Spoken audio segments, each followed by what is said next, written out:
Most requested video right now is coming your way on the Football Martin channel. Thank you very much for tuning in today. I have a deep dive into a player that I've been asked about a lot in the last couple of days, and that has been from Ipswich Town fans because they want the lowdown on Armando Broja, a man that they are about to sign. And by the time I publish this video, he may already be a Ipswich Town player. So Ipswich fans, what can you expect from Broja? Well, I really like him. I think he's strong, he's powerful, he's pacey, loves a one-on-one. He is brilliant at one-on-ones. He's good on the half turn.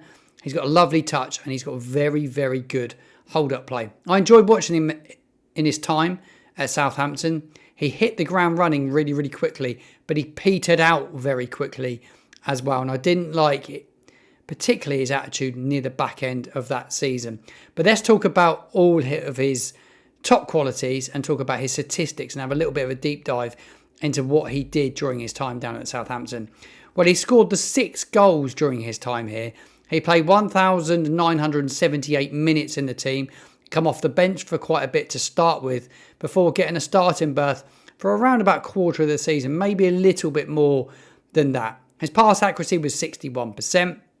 He created 10 chances during his time on the South Coast. He committed 26 fouls. He was depossessed 50 times. He won 42% of his duels, and possession won in the final third. He won that 30 times. So his spell here was decent. A lot of Southampton fans were keen to see him come back, but many didn't like his attitude at the back end of his spell with Southampton. And well, why was that, you will be asking? Well, he was on loan from Chelsea at the time, and I think it was made pretty clear that they couldn't reach an agreement with Chelsea Southampton to secure the services of Armando Broja. And at that time, where he'd had such a good season, I think Chelsea wanted to have another look at him and take him back in at Stamford Bridge. And once he knew that he was going back to Chelsea, he downed tools quite quickly, I thought. And we didn't see him pretty much for the last 3 or 4 games. He wasn't in the matchday squad and neither of the final 2 fixtures that season. But his performances went off the boil from around March time. And that's when Southampton really started to struggle for goals once he lost some form. Well, since that time at Southampton, he has picked up a pretty major injury, and that was an ACL injury at Chelsea during a pre-season friendly. And despite that, he did play a little bit of football in the 22-23 season. He played 287 minutes. He scored the 1 goal. He had 1 shot at goal. Had a couple of successful dribbles, but it was nothing to write home about, to be quite honest. Anyway, he healed up and he was ready to go for the 23-24 season, so last season, where he contested for Chelsea's first team. He really wanted a breakthrough there. And again, he didn't really set the world alight. So let's look at his time at Chelsea. How did he perform after that injury for Chelsea? Well, he played 484 minutes in the 23-24 season. He scored just the 1 goal. He had 13 shots at goal, and he had a pass accuracy of just 86%, which is not bad, really. He won them a penalty and he created 4 chances.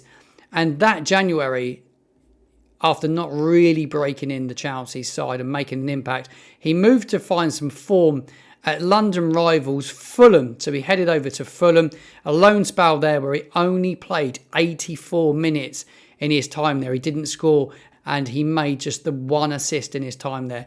He needs a home, Armando Broja. He needs to be looked after. He needs to play for a manager that will get an arm around him, and I believe that will be Kieran McKenna. I think he's an outstanding manager. So Ipswich fans, for me, I think you've got a really good signing on your hands in Armando Broja. If you see the one that we saw on the South Coast and not the one that Fulham fans saw last season at Craven Cottage. He's got loads to offer. I said to you, he's powerful, he's strong. He can beat players, and he one-on-one, he can score goals. He knows where the back of the net is. Do I think that he's going to go on and score a bucket load of goals in the Premier League this season? I'm not convinced, but Ipswich are a side that like to attack. They get the ball in the final third. They go back to front quickly, and I think it will suit his play. He will need the ball into him quickly. He will need those one-on-one chances, and he can work really well in each of the channels. He can go wide and cut inside.